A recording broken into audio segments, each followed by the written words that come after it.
सबके मार से अगले बगले समधी के मार टेंगनवा में बिछी डोली गई सारे आंगनवा में बिछी डोली गई। जब से चलेगा इंस्टाग्राम बिटियन छोड़ी घर के काम, जब से चलेगा इंस्टाग्राम बिटियन छोड़ी घर के काम। खड़ी दोपहरी रील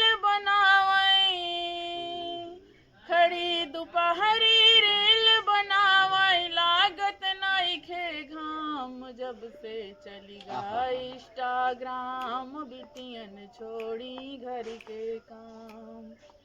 पढ़े लिखे में मन नहीं लागे माई बाप परेशान हो, पढ़े लिखे में मन नहीं लागे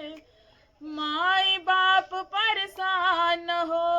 रान पड़ोसी रील देख के भइले खूब हैरान हो, घर के पीछे बिटियन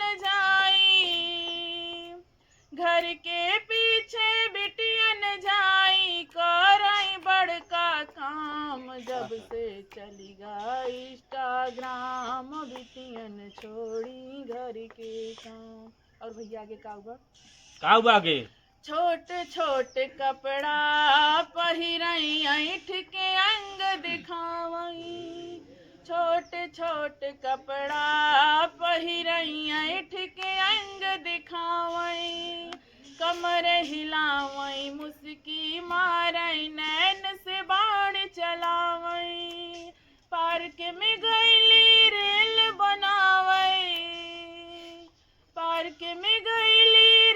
बनावई सुबह से होइगा शाम, जब से चलेगा इंस्टाग्राम बिटियन छोड़ी घर के काम।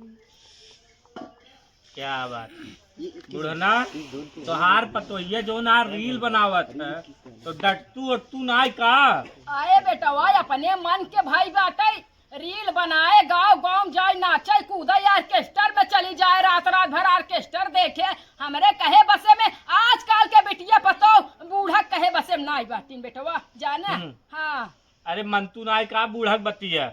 मानी तो जनबा नहीं बूढ़ा है नहीं सही हमेशा बहुरुआन रहा। लेकिन रेलिया जब मना करत है काहे बनावत हो भैया सब बनावत है हमारी थोड़ी बनावत है। हाँ और सब बनाते हैं हम तो सही बनावत है। और कुल देखा हाउ जोन बाटे रामलाल लोग पता ही है ना ओका देखा करे वो तो वैसे कूद बनावत हमेशा एक दो ऐसा इस कपड़ा ना ढंग से पहिरते ओकर खूब बखान करी है कहीं बड़ी निक बड़ी करता भी बाटे हम कुछ करी थे तो जरते रहा थी। उन्होंने देखा था छोट कपड़ा पहन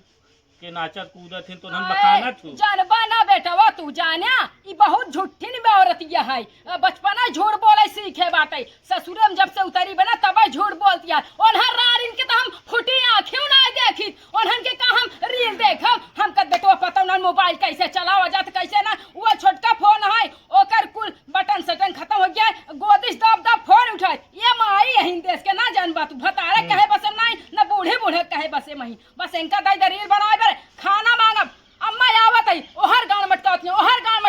चारों कदी गांव मटका रील बनावत ही जाने हमार दिमाग खराब बा। भैया हो इस समय से खाना ना बहुत लेकिन देखा था बोला था कितना तेज केहू कहे बूढ़ा है केहू कहे चौचिया तो जैसे लागत है पता फेल करे अरे उसके धीरे बोला नहीं ना तइए ना सतिया रुक जाने टेम हो जाबू। हे बेटवा तू ना जानबा हम सब पुराने जमाना कही बासी चच्चर पचपटी कोसा देसी घी लगाई के रपट देत रहे तबाजी दहिया मुडगर बनिया एक पौवा घी पियत रहे माठा दही दूध खाई एंकरी सब की तरह नाही बस वह चटपट ढूंढी ही कहाँ पाई कहाँ मसक दे चोरी बुढ़िया गहना बेच के मोबाइल खरीद ले रहन जाने बेटवा। हाँ अब इनके बारे में तू जान लेबा ना तो तू चला जाबा हमार दुआर छोड़ के गहना बेच के तू मोबाइल खरीदता हो। अरे भैया तो कम ना है वो का बिया है कुछ लाइन नगर रही एक पाया सड़ा रही लेके गई रही त कमन गहना इनके बाटे मार हम बेच के कुल बिटिया को उठाई दे रही भैया पहले से कुल बिटिया दे रहे खाली अपना नाम बताओ कि पता ये कुल दे। हाँ हम सब तो भिख मांगी रहे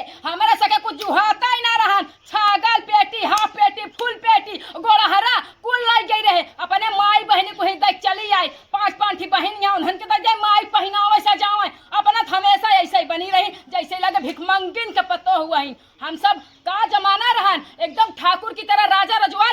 जिंदगी जियत रहे इनके करा नहीं समझे लेकिन कहा थे दहेज बहुत लिया आए रहे पूरा घर भर गया रही ना अरे रील बेटवा, बनावत ही नहीं ना नहीं थे भैया वो कम भरा हे बेटवा ताई चुप रहो ताई जिन बोल हे बेटवा जानता हा बिया है मुंह टूटा